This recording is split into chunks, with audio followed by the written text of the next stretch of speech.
to the Sports Jawn. This is Ryan Wolfson. In this segment or episode, we'll be talking about the running back rankings for this coming NFL season or for your fantasy football draft. As you will see my rankings right here, I'll just be talking about different running backs as I go through each rankings.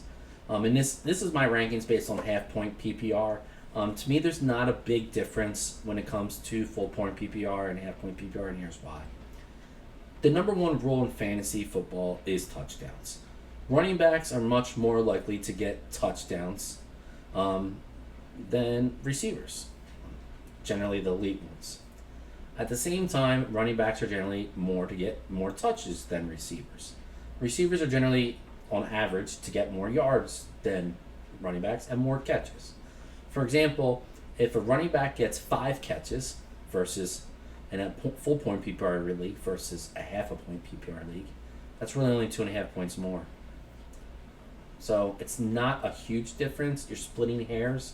But these rankings, like I said, will be based off of half point PPR. The one guy I want to talk to you about in the top 10 is Chase Brown, Cincinnati Bengals. I think the Bengals might have the best offense in football. I currently have him as the 6th best running back on the season, and that might even be too low. In previous segments, last year when he took over as the full-time running back, and he is an every down running back, 3-down running back. He was a top 5 running back. This team, it doesn't have a good defense, so there's going to be a lot of shootouts, a lot of high scoring games. Like I said, I have Chase Brown as the 6th best running back, and I said that could even be too low. Next guy I want to talk about is Kenneth Walker, Seattle Seahawks. When he's healthy, he's a top 10, basically, running back. Problem is he's never healthy. With that being said, as long as he's healthy, again, I expect him to be a top 10, borderline top 10 running back. But because of his health issues, I have him a little further down on the rankings. But I do believe Seattle to be a very good offense. And where he's going in drafts, he could basically be your second running back. But if he finishes as a top 10 running back and you're getting him as your 4th or 5th player being drafted, you're in pretty good shape. Here's a big, bold thing for me, and I'll go over this, is Jordan Mason at 19 from the Minnesota Vikings. They traded a lot of capital to get him. Mason last year, when given the opportunity before McCaffrey got hurt, was a top 10 running back. You saw last year he has the power, the speed, the elusiveness. They said he didn't have hands, but all we've heard all preseason and training camp is he has hands, and that he will actually see some third down action. I do believe that you could argue it's like 1A, 1B, similar how like Gibbs and Montgomery have been the last few years in Detroit.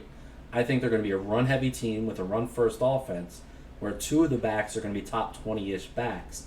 But I think it's going to be Jordan Mason, not Aaron Jones, that will be the back that is more valuable this year, and for a few reasons. One, they brought him in for a reason. Number 2, they've already said that he'll probably be the short yardage goal line back, a.k.a. more touchdowns. And they want to keep Aaron Jones healthy for the playoffs. So if Aaron Jones, again, if he might get 10 to 15 touches a game, Jordan Mason might get 10 to 15 touches a game, but Jordan Mason is going to get the goal line. So Jordan Mason will be the guy that will probably have those two touchdown games versus Aaron Jones might just get 10 to 15 touches a game and no touchdowns. That's why I really like Jordan Mason. I do think Minnesota's a really good team. They're going to be a run-first offense, and I think he's the better of the 2 running backs. So that's why I'm a little more bullish on him than other people, which is why I have him ranked 19th overall for the season. The guy I have ranked 20th, and I think people are just sleeping on, is DeAndre Swift. Every year he's been in the league, he's been a top 25 running back. He's missed time, he's shared time, he's been in different offenses, different systems, starters. It doesn't matter. DeAndre Swift is just an explosive player. There's not really anyone other than maybe Kyle Meninga to challenge him for touches at the running back position. The Bears want to run the football, and even if they don't and they're losing, DeAndre Swift is a great pass-catching back. I just think that people, like I said, if you're expecting the Bears to be a high-powered offense, he could theoretically be a top 15 running back this year. But again, because I am not sure about that, because I am not a big fan of Caleb Williams, I have him at 20. Guy I think whose ADP will go higher as we get closer to the season, but I don't understand why it's not higher already, is Jerome Ford, and I have him at 23rd for the Cleveland Browns. Over the last 2 years, when he's been given the opportunity to be an every down back, He's been a top 15 to 20 running back. The Browns don't have Quinshon Judkins signed. So it's him. It's Ford, Pierre Strong, and rookie Dylan Sampson at the running back position. He's clearly the best among those three. They're going to be losing a lot. You have a veteran like Joe Flacco who's not mobile, who's going to be checking down a lot. I just think that Jerome Ford is going to be one of those PPR monsters, but he's just going to get he's not going to get a lot of touchdowns, but he's just going to get so much volume on a week-to-week basis where in about a month you're going to be like, how did he just fall through the cracks? Because right now he's going through double-digit rounds. And I have him as a top 25 running back for the season. Joe Mixon at 28. If he's healthy, he's probably a top 15 running back, but we're not even sure if he's going to be healthy, when he's going to come back, if he's going to come back.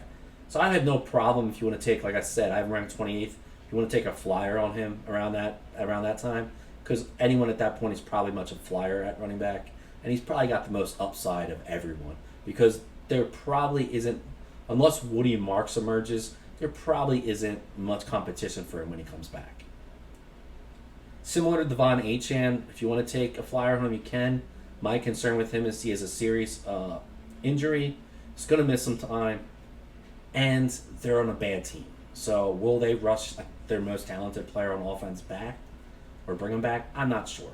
So with that being said, you could take a flyer on him that late. I have him ranked 29th, but again, that's because of the injury. This guy's going to be a sneaky player. Austin Eckler, Washington Commanders.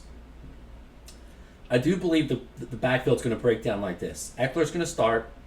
Chris Rodriguez is going to be the backup, a.k.a. the short yardage back, similar to what Brian Robinson was, where he'll get 10 to 15 carries a game. Not much action on passing downs. And then the rookie, Ja'Cory, or what they call him, Bill, Krosky Marriott, will probably be the third in the depth chart, but I think they all get touches. I think the rookie is the guy that's going to take over the Austin Eckler role in a year. And I think the reason why they want to shop Brian Robinson is because they okay with having Chris Rodriguez fill that role. So I think Austin Eckler's sneaky because he'll probably get 10 to 15 touches a game with an offense with Jaden Daniels. He could be his top 30 running back, and he's currently going outside of that. So I think that could be a sneaky play. These are a couple handcuff running backs that I think people are sleeping on. Emmanuel Wilson, Green Bay Packers. Josh Jacobs, stud back, had a lot of wear and tear on him. Green Bay isn't that good. And the rookie, the second-year player, Lloyd, is hurt again. Wilson is clearly the backup. Last year when he showed he could produce. So if Jacobs gets hurt, he's a guy that probably will go undrafted in most leagues. But if Jacobs gets hurt and is out for a significant portion of time, Emmanuel Wilson could be a top 15, 20 running back on a week-to-week basis. Keandre Miller, I have him ranked 48th. Similar to Jacobs, Alvin Kamara. Keandre Miller has shown this whole offseason that he is the real deal, which is what he was supposed to be coming out of college. Alvin Kamara never stays healthy, and the Saints aren't going to be very good. So with that being said, could I see a scenario where he takes over the every down role towards the end of later in the season? Yes. And if that's the case, he's a top 25 running back at that point. So as you see, I have 50 running back rankings, and there's like I said, you might not agree with a lot of my rankings. I might be wrong. You might be right. But if you have any questions or comments regarding running backs and why I have them ranked where they are, or if you're nervous or excited on running backs and you want to know my opinion on it, please leave a comment or a question in the comment section, and I'll get back to you. Again, I'm Ryan Wolfson, and this is the Sports Jawn.